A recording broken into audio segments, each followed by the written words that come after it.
তপ্ত আকাশে বড় একখানা সূর্য তার আলোক রশ্মি চতুর্দিকে ছড়িয়ে দিচ্ছে। গা ঝলসে যাওয়ার মতোই রৌদ্রের তাপ। আহিরা কিয়ারার কাপড় সহ তার আর দিয়ার কাপড়গুলো নিয়ে দ্রুত নিচে বাসার দিকে ছোটে। এইখানে আর কিছু সময় থাকলে সে ঝলসে যাবে নিশ্চয়। আহিরা বাসার সামনে আসতেই কিয়ানের ফ্ল্যাট থেকে ধোঁয়া বের হতে দেখে আঁতকে উঠল। বাসায় কি আগুন লেগেছে? আহিরার বুক কাঁপছে অজানা ভয়ে। সেখানে তো কিয়ারাও আছে। ঘণ্টাখানিক আগেই কিয়ান জোর জবরদস্তি করে কিয়ারাকে নিয়ে এখানে এসেছে। আহিরা কোনো কিছু না ভেবে হন্তদন্ত হয়ে কিয়ানের ফ্ল্যাটে ছোটে। দরজাটা খোলাই ছিল, তাই কিছু করতে হয়নি। আহিরার আত্মা অব্দি কেঁপে উঠছে। এইখানের কারো একটু সামান্য কিছু হলে সে ঠিক থাকতে পারবে না, তাই পুরো দুনিয়াটা এইখানে আছে।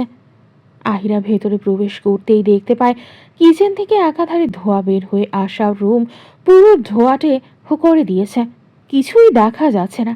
আহিরা অশ্রুসিক্ত নেত্রযুগল দিয়ে কিয়ারাকে খুঁজল।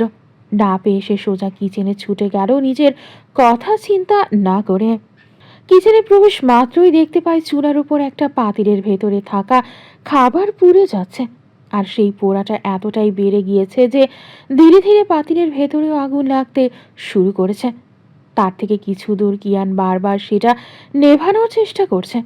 আয়রা কোনো কিছু না ভেবে চুলাটা অফ করে দিয়ে পাশে থাকা পানির জগের পানি সেই পাতিলের ওপর দিতেই কিছুটা বিষ ফোড়ানোর মতো হয়ে তার হাতে ছিটকে আসে। আহিরা ব্যথায় নিজের হাত আঁকড়ে ধরে। কিয়ান দেখে ছুটে গেল আহিরার কাছে। তাকে দেখে স্বাভাবিক মনে হলো না। আহিরা আঘাত পেলেও সেটার প্রতিফলন ঘটছে কিয়ানের মাঝে। কেমন পাগল পাগল হয়ে আহিরার লালচে হওয়া হাতের দিকে তাকিয়ে আছে আর বলছে, খুব জ্বালা করছে? কোথায় লেগেছে? খুব লেগেছে তাই না? আহিরা নিজের ব্যথা ভুলে অশ্রুসিক্ত চক্ষুদয় দিয়ে কিয়ানের বিচলিত হওয়া মুখশ্রীর দিকে তাকিয়ে রয়। তার জন্য এখনও এই লোক বিচলিত হচ্ছে, কিন্তু কেন? কিয়ান তো তাকে ঘৃণা করে, তাহলে তার আঘাতে কিয়ানের এত জ্বালাপোড়া করছে কেন? বেশ কিছু সময় পার হতেই কিয়ান নিজের হুঁশে আসে। এতক্ষণ সে কি করছিল এইগুলো? নিজের ভেতরে থাকা আবেগগুলোকে এত সহজেই বের হতে দিতে পারল? কিয়ান আহিরার হাতটা ছেড়ে উঠে দাঁড়ালো আর আহিরার দিকে না তাকিয়েই কণ্ঠস্বরে গম্ভীরতা টেনে এনে বলে, এখান থেকে বের হয়ে এসো, হাতে মলম লাগিয়ে নাও। আহিরা কোনো রকমে নিজের কান্না দমিয়ে বলে, কিয়ারা কোথায়? পুরলো কি করে এসব? কিয়ান আহিরার দিকে না তাকিয়েই বলে, ভেতরের রুমে আছে কিয়ারা, রান্না করতে গিয়ে হয়েছে। আহিরা এবার বুঝতে পারলো আসল ব্যাপারটা। কিন্তু লোকটা নিজে কেন রান্না করছে? বাসায় কি কোনো কাজে লোক নেই? রোজ সকালে তো দেখে একজন মেয়ের আসে, তাহলে এই লোক নিজে কেন রান্না করতে গিয়েছে? সে যদি সময় মতো না আসতো তাহলে তো আগুনটা ধীরে ধীরে সারা রুমে ছড়িয়ে পড়তে সময় নিত না। আহিরা উঠে দাঁড়িয়ে কিয়ানের গম্ভীর মুখশ্রীর দিকে তাকিয়ে বলে, রান্না মানুষ রাখেননি? কিয়ান একইভাবে আহিরার দিকে না তাকিয়ে গম্ভীর কণ্ঠস্বরে বলে, আমাকে নিয়ে এত ভাবার সময় হলো কবে তোমার? আগে যখন আমাকে নিয়ে ভাবুনি, তাই এখনো ভাবার কোনো প্রয়োজন নেই। আহিরা কিয়ানের কথা শুনে কিয়ানের দিকে তাকিয়ে ভাঙা কণ্ঠে বলে, আপনাকে নিয়ে আমার ভাবনার জগৎ বিশাল বড়। সময় ফুরায়, তবে আপনাকে ঘিরে ভাবনা শেষ হয় না। আপনি যে দূরত্বের অরণ্য সৃষ্টি করেছেন, সেটা ভেঙে স্বচ্ছ কাচের দেখা আপনি পাবেন না। তবে কি জানেন, আজও আমার এই বেহায়া মনটাতে অতীতের সেই সুখময় স্মৃতির পাতা থেকে বের করে আনতে পারিনি। কিয়ান আহিরার কথা শুনে অতি তাচ্ছিল্যের সাথে বলে ওঠে, আমাকে নিয়ে এত ভাবার কারণ নতুন করে ভেঙে দেওয়ার পায়তারা করছো নাকি? আহিরা পাল্টা উত্তর দিয়ে বলে, আপনি জানেন আমি ভাঙতে জানি না, তাও যখন বলছেন তাহলে যান মেনে নিলাম। এই অপবাদ বাকিগুলোর মতোই, এক জীবনে অনেক অপবাদের সম্মুখীন হতেই হবে, তাই হয়েই গেলাম না হয় অপরাধী। আহিরার কথা শুনে কিয়ান পেছনে ফিরে আহিরার গলা চেপে ধরে, দাঁতে দাঁত খিচিয়ে বলে, তেজতে খাস, তোর সব ভুল মাফ হলেও আমার মেয়েকে লুকিয়েছে পাপ করেছিস, সেটার কোনো মাফ নেই। কিয়ারা 5 বছর হোক, তারপর ওকে আমি নিজের কাছে নিয়ে নেব, তোর ছায়াও পড়তে দেব না। আহিরার মনে হলো সে শ্বাসরুদ্ধ হয়ে মারা পড়বে, তবে সে কিয়ানকে আটকাল না। কোনো রকমে সে বলে ওঠে। পাপ? এটা যদি পাপ হয় তাহলে এমন পাপ হাজার বার করব। মনে আছে সেদিন হসপিটালের কেবিনে দাঁড়িয়ে আমার বাচ্চাটাকে কি না কি বলেছিলেন? তাহলে আজকে এত ভালোবাসা আসছে কিভাবে এই মেয়ের প্রতি, হ্যাঁ? নিজের রক্ত বলে? জানেন তো, মেয়েরা না চাইলেও স্বামীর আগের ঘরের সন্তানকে মেনে নিতে পারে বা তাদের মেনে নিতে হয়। কিন্তু এই মোড়টা যখন মেয়েদের দিকে ঘোরে তখন আপনার বা মাকে নিজের করে নিতে রাজি থাকেন। কিন্তু ওই অসহায় সন্তানটাকে পিতাহীনের মতো মাতৃহীন করে দেন। সমাজের সকল নিয়ম শুধু নারীর উপরে এসেই কেন সীমাবদ্ধ? আপনারা কি মানুষ নন? নাকি পুরুষ মানেই ফেরেশতা? যারা কিনা কোনো দোষ করতে পারে না, তাদের কলঙ্ক ছুঁতে পারে না? আহিরার শ্বাস নিতে কষ্ট হচ্ছে দেখে কিয়ান আহিরাকে ছেড়ে দেয়। ধীরে ধীরে ধোঁয়া কমে এসেছে। কিয়ানের নেত্রদ্বয়ে জ্বলছে এক উত্তপ্ত অগ্নিশিখা। কিয়ান কিছু বলতে নেবে তার আগেই কিয়ানার কাশির শব্দ শুনে আহিরার সহ কিয়ানও ছুটে যায় সেদিকে। কিয়ানের রুমেও ধোঁয়া দিয়ে ভরে গেছে, আর সেই ধোঁয়াতে কিয়ানার কাশি উঠে গেছে। আহিরা কিয়ারাকে কোলে তুলে নিয়ে মাথা সহ পিঠে হাত বোলাতে থাকে কিয়ারা যাতে শান্ত হয়। আর কিয়ান পানির গ্লাস এনে কিয়ারার মুখের সামনে আলতো করে কিয়ারাকে খাওয়াতে থাকে। কিছু সময় পর কিয়ারার কাশি থেমে যায়। কাশতে কাশতে তার চোখ মুখ লালচে হয়ে গেছে। আহিরা নিজের ওড়না দিয়ে কিয়ারার মুখশ্রীটা মুছে দেয়। কিয়ান আর আহিরাকে একসাথে পেয়ে বেশ খুশি হয়। সে কিয়ানকে হাতের সাহায্যে তার কাছে আসতে বলে।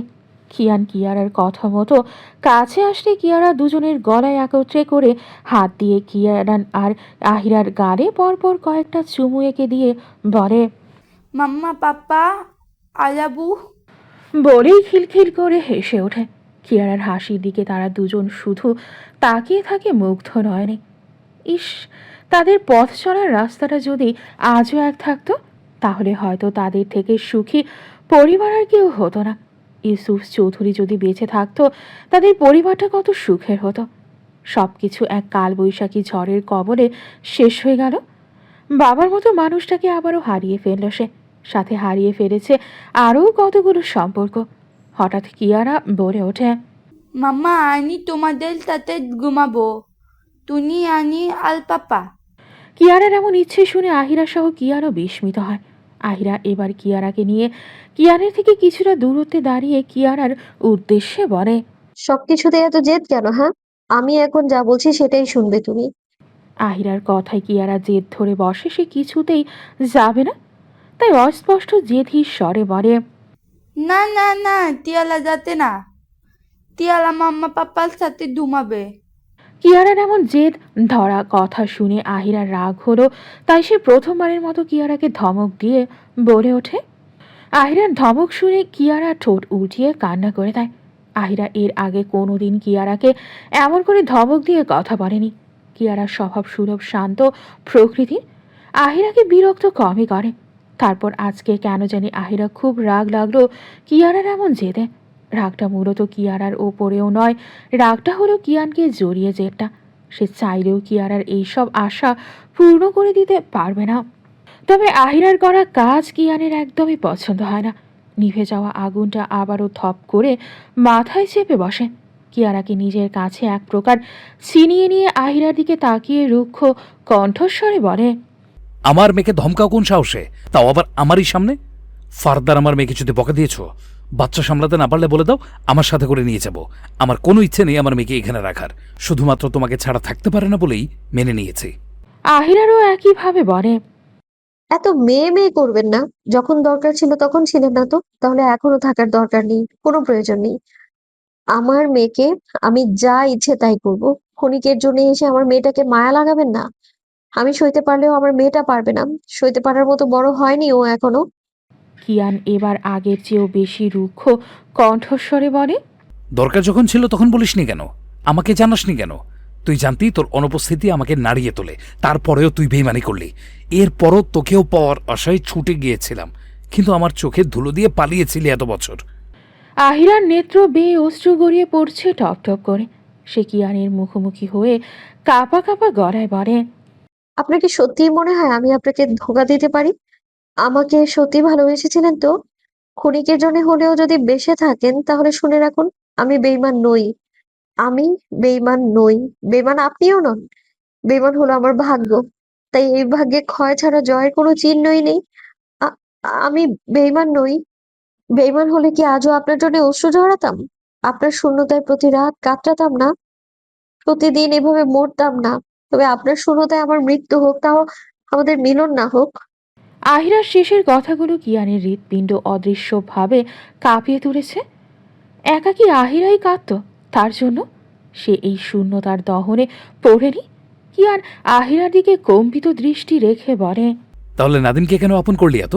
তোর সবটা জুড়ে তো শুধু আমার বিচরণ হওয়ার কথা ছিল। তাহলে সে অস্তিত্বে অন্য কারো দখলদারি করতে কিভাবে দিলি? কেন তোর মাঝে থাকা আমার অস্তিত্বটাকে মিশিয়ে দিলি? আহিরা কাঁদতে কাঁদতে বলে ওঠে, সব মিথ্যে, বিশ্বাস করুন।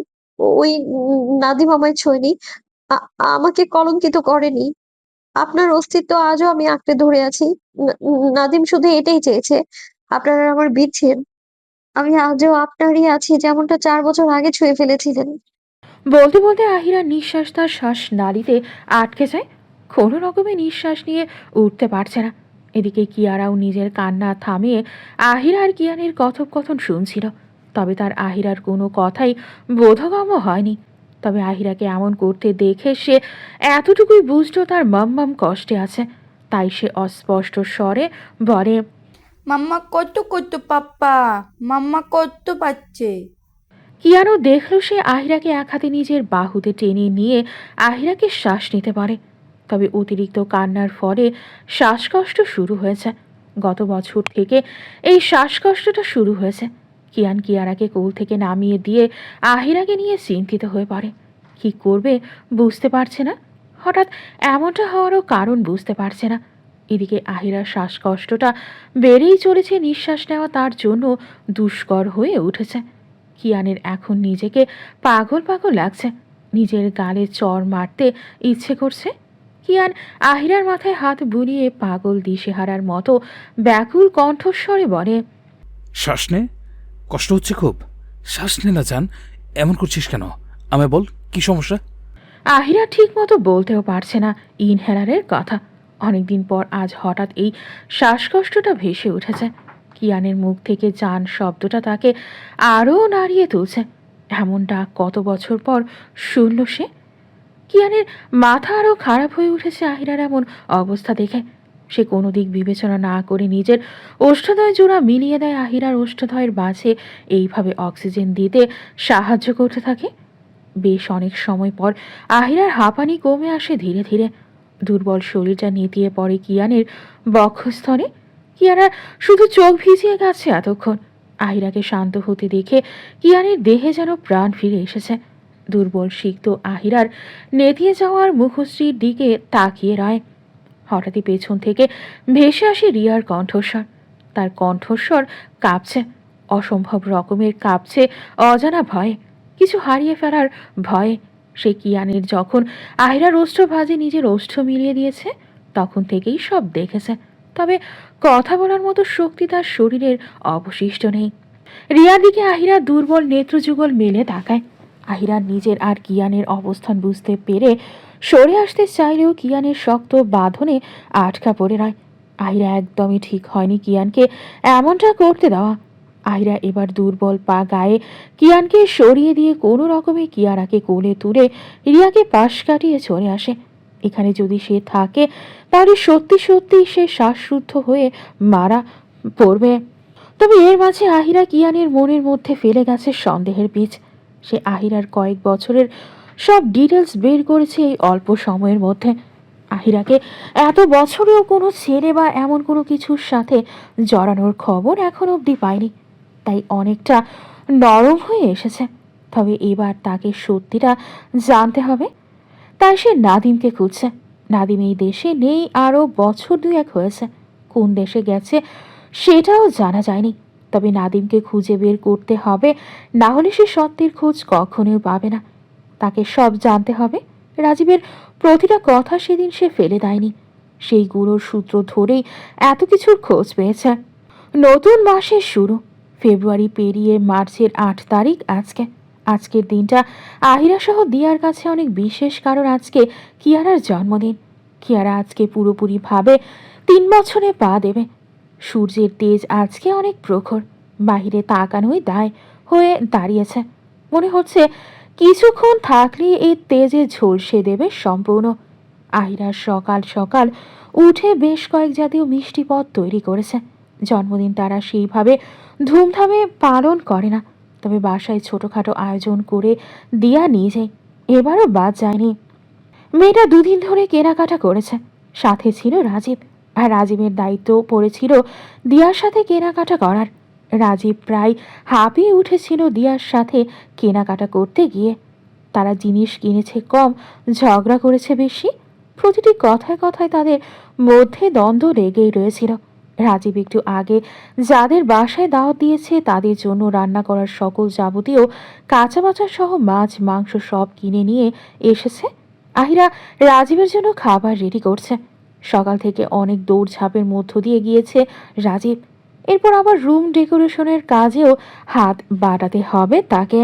রাজীব খাবার শেষ করে উঠতেই দিয়ার রুম থেকে চিৎকারের আওয়াজ শুনতে পেয়ে ভরকে যায়। দিয়ার এবার আর্তনাদ করে উঠছে। আহিরা গিয়েছে ছাদে, তাই রাজীব কোনো কিছু চিন্তা না করে দিয়ার রুমের দিকে ছুটে যায়। দিয়ার রুমে প্রবেশ মাত্রই দিয়া গলার স্বর ওয়াশরুম থেকে আসছে বলে রাজীব সেদিকে চলে, তবে ভেতরে ঢোকার সাহস পাচ্ছে না। তাই রাজীব বিচলিত কণ্ঠে জিজ্ঞেস করে, মিস ঝগড়ুটে ভেতরে কি আসবো? দিয়া ক্রন্ধনরত অবস্থায় কোনো রকমে হ্যাঁ বলতেই রাজীব ফট করে ভেতরে ঢুকতেই দিয়াকে বাথরুমের ফ্লোরে পড়ে থাকতে দেখতে পায়। দিয়া পায়ে হাত দিয়ে অশ্রুনীর করছে। রাজীব দ্রুত দিয়ার কাছে এগিয়ে গিয়ে জিজ্ঞেস করে, কি হয়েছে মিস ঝগড়ুটে? কোথায় ব্যথা পেয়েছেন? দিয়া হেঁচকি তুলতে তুলতে কান্না করে বলে, আমার পা বোধহয় একেবারে ভেঙে গেছে। হাদারাম ডাক্তার সাহেব, আমি উঠতে পারছি না। রাজীব হুট করেই দিয়ার ভেজা পায়ে হাত দিতেই দিয়া একটু চমকে ওঠে। তবে এই মুহূর্তে ব্যথার তাড়নায় অন্য কিছু বলতে বা করতে ইচ্ছে করল না। দিয়া গোসল সেরে সবে বের হতে নিয়েছিল, কিন্তু সাবধানে পানি ফ্লোরে থাকায় সেটা সে লক্ষ্য না করে হড়হড় করে যেতে নিয়েছিল। তখনই এইখানে পড়ে যায় পা ফসকে। আর এই অবস্থা এখন। রাজীব দিয়ার পাটা ভালোভাবে দেখে হঠাৎ করেই দিয়াকে জিজ্ঞেস করে, মিস ঝগড়ুটে আপনার বয়স 40+? রাজীবের এমন কথা শুনে অশ্রুনীর অবস্থায় রাগ উঠে গেল। এই লোক এমন অবস্থায় তাকে নিয়ে মজা করছে। দিয়া হেঁচকি তুলতে তুলতে রাগী স্বরে বলে, আপনাকে আমি এমনি এমনি হাদারাম ডাক্তার বলি না। আমাকে দেখে কোন দিক থেকে 40 বছর মনে হয়? বুড়ো হবেন আপনি আর আপনার বউ। বলতে বলতে দিয়া আগে থেকেও দ্বিগুণ জোরে চিৎকার করে ওঠে পা ধরে। দিয়ার কথা বলার মাঝেই রাজীব কখন তার পাটা মোচড় দিয়েছে সেটা তার খেয়ালই ছিল না। দিয়া কাঁদতে কাঁদতে বলে, এই হাদারাম ডাক্তার, আপনি আমাকে মারার জন্য এমনটা করছেন, তাই না? রাজীব উঠতে উঠতে বলে, ঝগড়া ছাড়া তো বাড়তে আর কিছু পারেন না। এবার উঠে দাঁড়ালেন, দেখুন পা ঠিক হয়ে গেছে। সাদাই কি আপনাকে মিস ঝগড়ুটে বলে? দিয়া রাজীবের কথা মতো উঠে দাঁড়ালো, আর দাঁড়াতেই পায়ে কোনো রকম ব্যথা অনুভব করল না। এতক্ষণ ঠিক মতো ধরতেও পারছিল না, আর এখন সব আগের মতো হয়ে গেল। দিয়ার আখি কোণে এখনও অশ্রুকণা চিকচিক করছে। রাজীব দেখল নীরবের সবটা। দিয়া তো খুশি হয়ে গেল পা ঠিক হয়ে গেছে দেখে, তাই আর ঝগড়াটা সামনে এগোলো না। হাসি অশ্রুসিক্ত নেত্রজোড়া রাজীবের দিকে মেলে ঠোঁট বাঁকিয়ে বলে, না, এতটাও হাদারাম নন আপনি। কাজের আছেন। ধন্যবাদ সাহায্য করার জন্য। দিয়ার মুখ থেকে ধন্যবাদ শব্দটা শুনে রাজীব এমনভাবে রিয়াকশন দিল মনে হলো সে কোনো আশ্চর্যকর কিছু শুনেছে। রাজীব অবাক হওয়ার ভান করে বলে, আপনি ধন্যবাদ বলতেও জানেন মিস ঝগড়ুটে?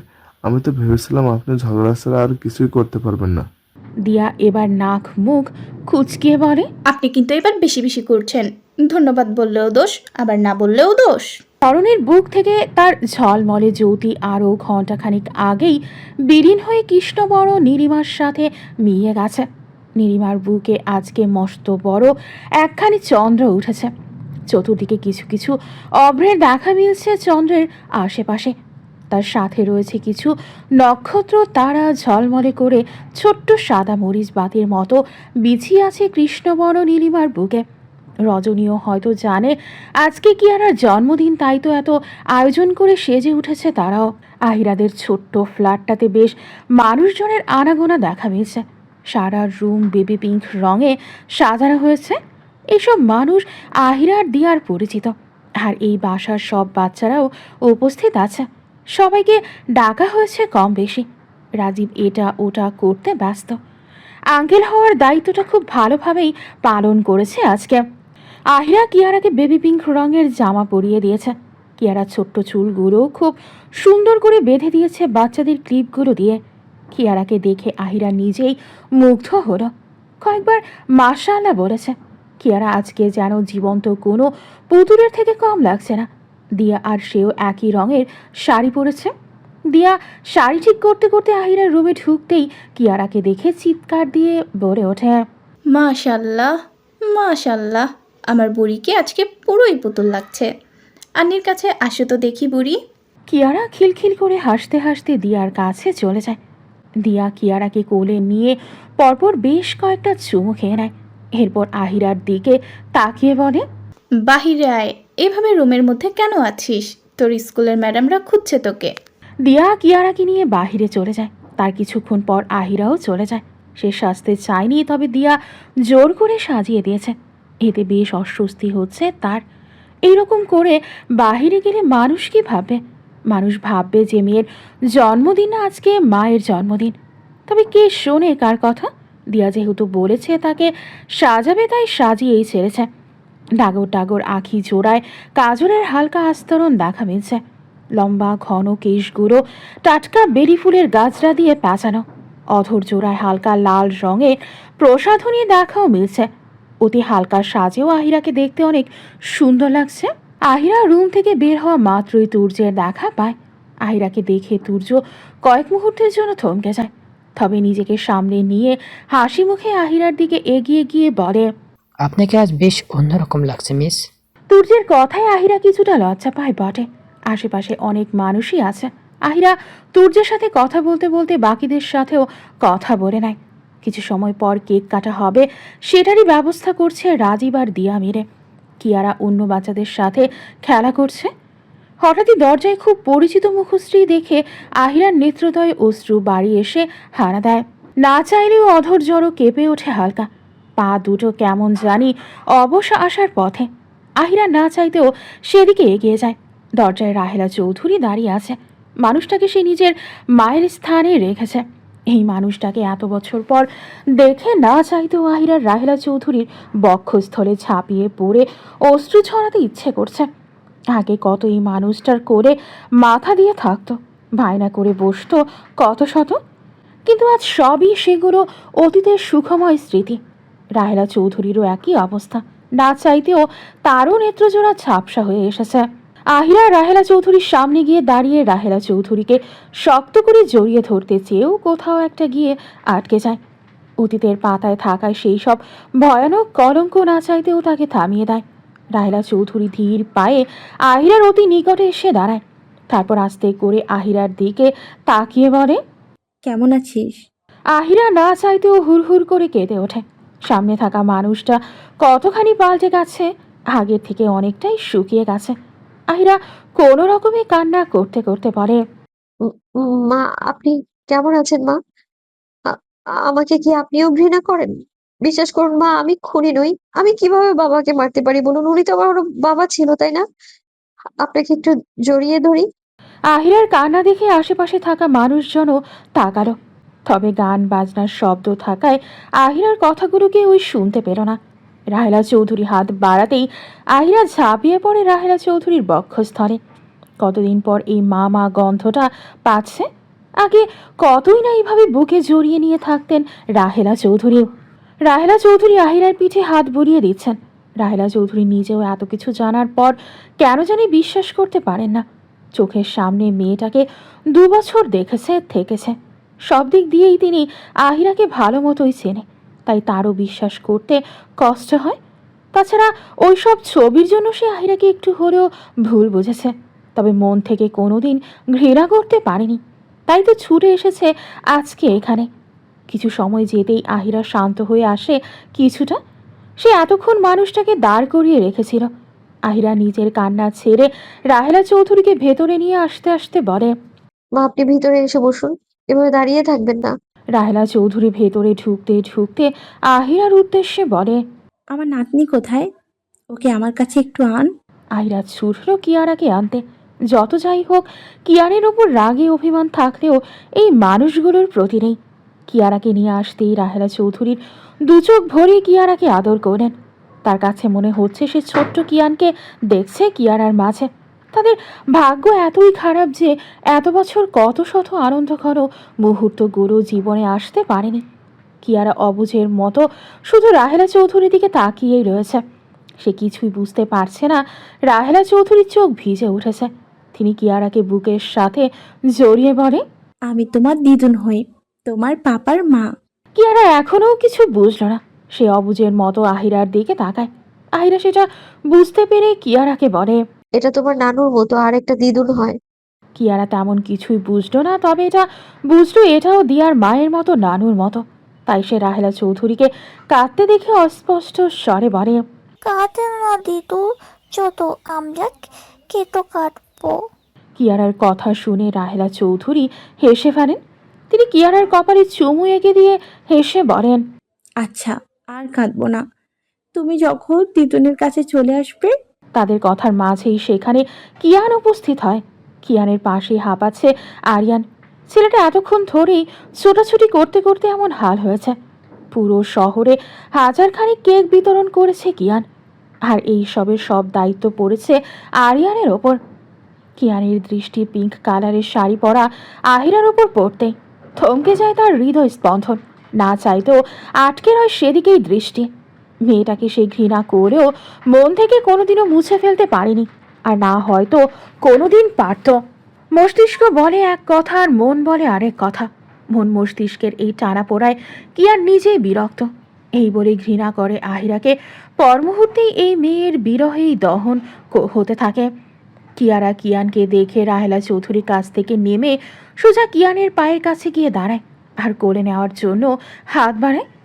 কিয়ান আহিরার ওপর থেকে দৃষ্টি সরিয়ে কিয়ারাকে কোলে নিয়ে তার কপালে ফটাফট চুমু এঁকে দেয়। কিয়ারা কিয়ানের গলা ধরে নিজের নতুন জামা দেখিয়ে বলে, পাপা দেখো আমার নতুন জামা। আনি আনি মাম্মা একরকম জামা পরেছি আজকে। কিয়ান আহিরার দিকে দৃষ্টি সীমাবদ্ধ রেখে কিয়ারাকে বলে, আমার প্রিন্সেসকে আজকে একদম বারবি ডল লাগছে। কিয়ারা খুশি হয়ে যায়। সবাই তাকে এমনই বলছে, তবে কিয়ানের বলাতে সে সবচেয়ে বেশি খুশি হয়েছে। এদিকে দিয়া সবাইকে কেকের টেবিলের কাছে আসতে বলে। বাচ্চারা সবাই টেবিল ঘিরে আছে। ছোট বাচ্চারা সবসময় এমন মুহূর্তগুলোতে অনেক উচ্ছ্বসিত হয়ে থাকে। এরাও ব্যতিক্রম নয়। কিয়ান কিয়ারাকে কোলে নিয়ে সেদিকে এগিয়ে গেল। আহিরা রাহেলা চৌধুরীর হাতটা শক্ত করে আঁকড়ে ধরে সেও এগিয়ে যায়। ক্ষণিকের জন্য হলেও মানুষটার আশেপাশে থাকতে চাইছে সে, তাই হাতছাড়া করছে না। উপস্থিতি সকলের মাঝেই নানা প্রশ্নের রুকিঝুঁকি দিচ্ছে, সেটা আহিরা খুব ভালো করেই জানে। কারণ আহিরার বর্তমান যাদের সাথে পরিচিত আছে তারা সবাই জানে আহিরা সিঙ্গেল মাদার। তার উপর আহিরা কোনোদিন তার হাজবেন্ডকে এটা নিয়েও কথা বলেনি। তাই কিয়ানের মতো এত বড় মাপের মানুষের উপস্থিতি তাদের মধ্যে বেশ কৌতূহল সৃষ্টি করেছে। সবচেয়ে বড় কথা, কিয়ারা কিয়ানকে পাপা বলছে। তাই তাদের মধ্যে থাকা দলা পাকা প্রশ্নগুলো দিয়ে থামছে। এটা দিয়েই ভেবেই কিয়ান আর আহিরা স্বামী স্ত্রী, তবে তাহলে এরা আলাদা কেন? এইসবের মাঝে কেক কাটা শেষ হয়েছে, সবাই খেতে বসেছে। রাহেলা চৌধুরী কিয়ারাকে নিজের সাথে নিয়ে বসে আছে। তিনি কিয়ারাকে কাছছাড়া করতে চাইছেন না একদমই। আহিরা নানা রকম খাবার এনে রাহেলা চৌধুরীকে দিয়েছে, তবে রাহেলা চৌধুরী কিছুই মুখে তুলছেন না। হঠাৎ রাহেলা চৌধুরী আহিরার দিকে তাকিয়ে জিজ্ঞেস করে, কিয়ারাকে আমাদের কাছ থেকে এত বছর কেন লুকালি? আমাদের কি জানার অধিকার ছিল না? আমাদের কথা ছাড়, কিয়ানকেও কেন জানাসনি? তোকে দোষী মানতে ও আমার মন চায় না। আবার সবকিছু অদেখা করেও ভুলতে পারি না, কিন্তু তাই বলে বাচ্চাটার বিষয়টা লুকাবি? আহিরা কিছুক্ষণের জন্য থমকে দাঁড়ায়। সে কি বলবে? আদৌ কি বিশ্বাস করবে তার কথাগুলো? সে সত্যি আর চায় না এইভাবে প্রিয় মানুষগুলোর কাছে অপ্রিয় হয়ে থাকতে। তার বুকে বড্ড ব্যথা লাগে এতে। আহিরা অশ্রু সজল চোখে রাহেলা চৌধুরীর দিকে তাকিয়ে বলে, আমি যদি কিছু বলি তাহলে বিশ্বাস করবে তো সেই আগের মতো, নাকি তুমিও ভুল বুঝবে? রাহেলা চৌধুরী আহিরার দিকে তাকিয়ে শান্ত স্বরে বলে, মন থেকে তোকে আজও উঠিয়ে ফেলতে পারিনি। তোকে সব সময় নিজের মেয়েই ভেবে এসেছি, ছেলের বউ কোনো দিনও ভাবিনি। তবে তুই আমার ছেলেটাকে এভাবেও না ভাঙলে পারতি। মা হয়েছিস তাই হয়তো এখন বুঝতে পারিস, মা হয়ে সন্তানকে এইভাবে ধুকে ধুকে মরতে দেখা সহজ নয়। আহিরা এবারেও শব্দ করে কেঁদে ওঠে। কাঁদতে কাঁদতে বলে, উনি যদি আমার বাবা মাকে নিয়ে অমন কথা না বলতেন তাহলে বিশ্বাস করো নিজের জন্য না হলেও নিজের সন্তানের চিন্তা করে হলেও ছেঁচড়ার মতো পড়ে থাকতাম আমি। ওনার ওইসব বিষাক্ত কথা আজও না আমার বুকে মরীচিকা ধরিয়ে দেয়। সবশেষে আবারও চেয়েছিলাম বাচ্চাটার জন্য, কিন্তু উনি তো অন্য কাউকে আপন করে নিয়েছে। একবার দুবার আত্মসম্মান ত্যাগ করে সব ভুলে যাওয়া গেলেও বারবার তো সম্ভব নয়। ওনার কাছে আমি কিসের ভিত্তিতে ফিরে যেতাম? যখন তখন যদি বলতাম এটা ওনার সন্তান, তাহলে ওটাও উনি বা তোমরা কেউ বিশ্বাস করতে না। এখন যেমন না জানা অবধি যা ইচ্ছে তাই বলে গেছে, তখন তো আমার বাচ্চাটা দুনিয়ার আলো দেখার আগেই ওর জন্ম নিয়ে আঙুল উঠতো। সবশেষে আমি দোষী হয়ে রয়ে গেলাম। আহিরা কথাগুলো বলে থামে। এসব তার আর ভালো লাগছে না। দোষী হতে হতে সে হাঁপিয়ে উঠেছে। দোষ না করে যারা দোষী হয় তারাই জানে এর অনুভূতিগুলো কতটা ক্ষয় করে। আহিরা উঠে দাঁড়ালো, যেতে নিয়ে আবারও বলে ওঠে, যদি আমাকে এখনো একটু বিশ্বাস করে থাকো তাহলে এতটুকু মানো, আমি বাবাকে খুন করিনি। আর না তোমার ছেলে ব্যতীত অন্য কাউকে নিজের জীবনে আসতে দিয়েছি আমি। বাবার খুঁড়ি যারা তারা প্রাণ খুলে তোমাদের আশেপাশেই ঘুরে বেড়াচ্ছে। যদি পারো তাহলে তোমার ছেলেকে বলো খুঁজে নিতে আসল দোষীকে। তুমি শুনে রাখো, সত্যি যদি প্রকাশ পায় তাহলে আমি ফিরবো না তোমাদের জীবনে আর। মরে গেছে সেসব অনুভূতিগুলো যেগুলো আঁকড়ে ধরে বাঁচতে চেয়েছিলাম আমি। বলেই আহিরা চলে যেতে নিলে কিয়ানের দেখা পায়। আহিরা অশ্রু সজল চোখে একবার তাকিয়ে তার দৃষ্টি ফিরিয়ে নিয়ে সেখান থেকে চলে যায়। জানা নেই কিয়ান তার আর রাহেলা চৌধুরীর মাঝের কথা কতখানি শুনেছে। নীলিমার বুকে মধ্য গগনে সূর্য তীর্যক ভাবে রোশনি ফেলছে। এই কাঠফাটা রোদ্দুরের মাঝে কোনো কাকপক্ষী দেখা মিলছে না তেমন। ব্যস্ত পায় এই রোদের মধ্যে ছুটে চলেছে আহিরা। এক হাতে ছাতা ধরে রেখেছে, অন্য হাতে কিয়ারাকে সামলাতে হিমশিম খাচ্ছে বটে বেশ। দেখতে দেখতে কেটে গেছে গোটা একটা মাস। রাস্তায় কোনো রিক্সা বা সিএনজি দেখা পাচ্ছে না, তাই হাঁটা ছাড়া অন্য কোনো উপায় নেই। কিয়ারার শরীরটা কালকে রাতের বেলা থেকে খারাপ। সকাল অবধি ঠিক হয়ে গেছিল, আবারও খারাপ হয়ে গেছে, তাই হসপিটালের উদ্দেশ্যে বের হয়েছে। আহিরার মনটা কেন জানি আজকে আনচান আনচান করছে। কিছুটা একটা ঠিক হচ্ছে না। তার বারবার মনে হচ্ছে কেন জানি কালকে রাতেও রিয়া রমন মেসেজও সে ভুলতে পারছে না। মূলত রিয়া রমন মেসেজের কারণেই তার কিছু ঠিক লাগছে না। কালকে রাতের শোয়ার পর হঠাৎ আননোন নাম্বার থেকে মেসেজ আসে। আহিরা প্রথমে ভাবলো কে এটা, পর মুহূর্তেই রিয়ার কথার ধরন দেখে বুঝলো ওটা রিয়া ছিল। রিয়ার মেসেজগুলো দেখে মনে হচ্ছিল সে খুব খুশি কিছু একটা নিয়ে, আর তাকে উদ্দেশ্যে একটা কথাই বলেছে। আগেরবার বেঁচে ফিরলে এবার কি করে ফিরবে? কিয়ান আবার ছিল, আমারই থাকবে। আগেরবার যেভাবে নিজের করেছি তেমনি যতবার এমন করা লাগবে ততবারই এমনটাই করব। ভালো থেকো খুব। তখন থেকে আহিরার কিছু ভালো লাগছে না। কিয়ানের যাতায়াত বেড়েছে তার এখানে, তাই তার উপর ক্ষোভটাও বেড়েছে রিয়ার। কিন্তু এই সবের জন্য তার সন্তানের কোনো কিছু হলে সে রিয়াকে কিছুতেই এবার ছাড় দেবে না। নিজের সাথে হওয়া অন্যায়গুলো অদেখা করতে পারলেও যদি এইসব তার সন্তানকে ঘিরে হয় তাহলে কিছুতেই ছাড় দেবে না এবার।